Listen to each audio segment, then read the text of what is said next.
was standing in the middle of the cafeteria when I heard shots coming out of a hallway, and a kid ran out with a gun. We heard the teachers running down the halls, "Code red, code red." Friends of James Newman describe him as a nice guy. They never expected him to be behind Pine Middle School's shooting. I didn't see it coming at all.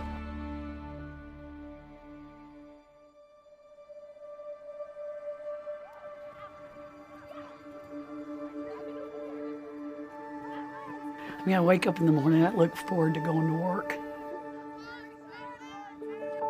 Our kids here are beautiful. They are such good children.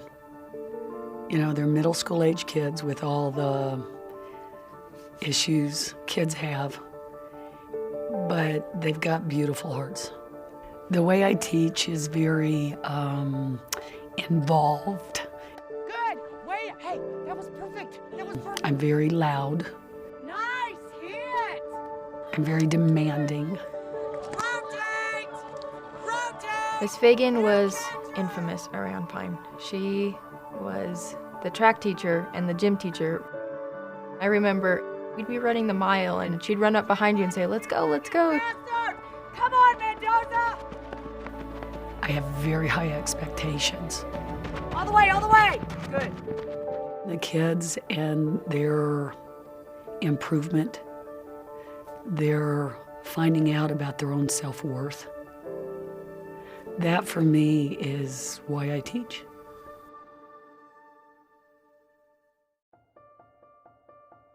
That day, we had snow. School was starting 2 hours later than normal. So kids are kind of filtering in because parents are trying to get their kids to school, but drive safely, so they're late. My mom drove me and the neighbor kid, Stevie, to school every day. And we're walking through the cafeteria and picking up our pace, and the head principal is out there clapping our hands. "Let's go to class, you guys are late." I'm in the gym, and it's my free period, my prep. I'm setting up volleyball nets. I heard a sound that sounded like books dropping. It didn't sound right, so I ran through the gym into the cafeteria. Stevie and I ducked behind a pillar, and I could hear him kind of huffing and panting and saying, "Gun, gun, gun, gun, gun." When I got there, there were 3 students between the young man and myself, and I saw he had a gun. The kids are running. Everybody's kind of going for safety. It was extremely hard to make sense of anything that was going on. I saw him shoot one at the ground. One young man got a through-and-through injury in the arm. One girl got a ricochet. I told the kids that were between us, I said, "Go into my locker room, shut the door." The student with the gun I knew was a student of my own. And I got to know him. You know, and I'm looking at him, I've got nobody behind me. And I start talking to him. And it was at that time that I heard Jencie's voice. And I will always remember that, and I will always remember hearing her voice and thinking, yes, if anybody is here, it's Jencie. It's somebody that is going to save me. You know, I could tell he was upset looking at his face. He looked a little lost. You know, he still had the gun in his hand. I'm telling him to put down the gun. You have to. One of my biggest fears was a student was going to come through those front doors and that he was going to turn and point a gun at a kid. Did I think about him pointing a gun at me? Truth, no. I worried about the kids.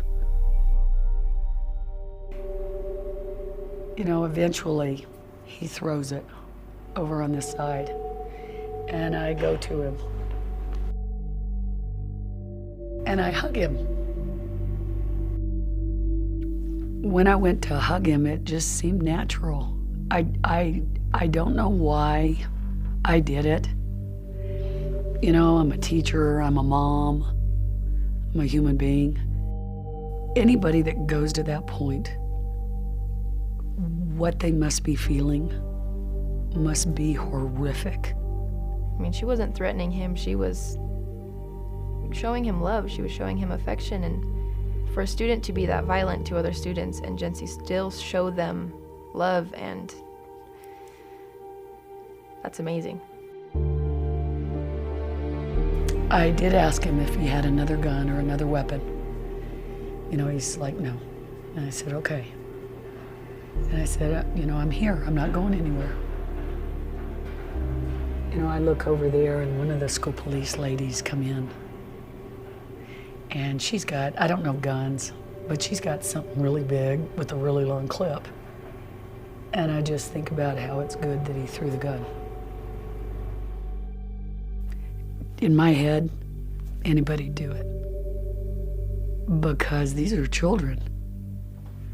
And if it was your child, there was no way I was calling a parent saying I didn't protect their kid.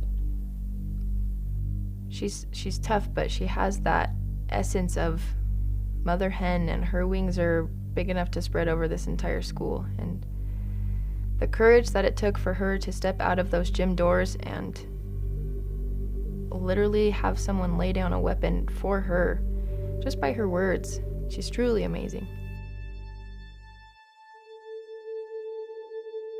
The Congressional Medal of Honor Society, when they notified me I got this award, I was ignorant. You know, Congressional Medal of Honor, I know what that is.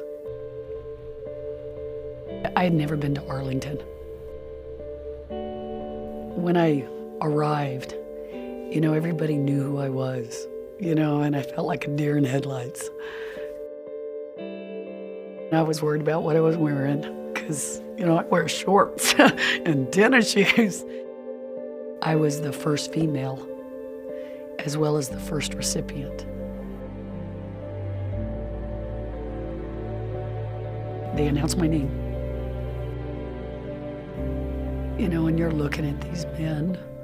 These are people that did phenomenal things in the military. Colin Powell is putting the medal over me, and he put his arm on my back, I think just to kind of steady me. It was something I never thought I'd experience in my life. And it's okay if I never experience it again. I'm good there. But it was truly an honor to be appreciated by them.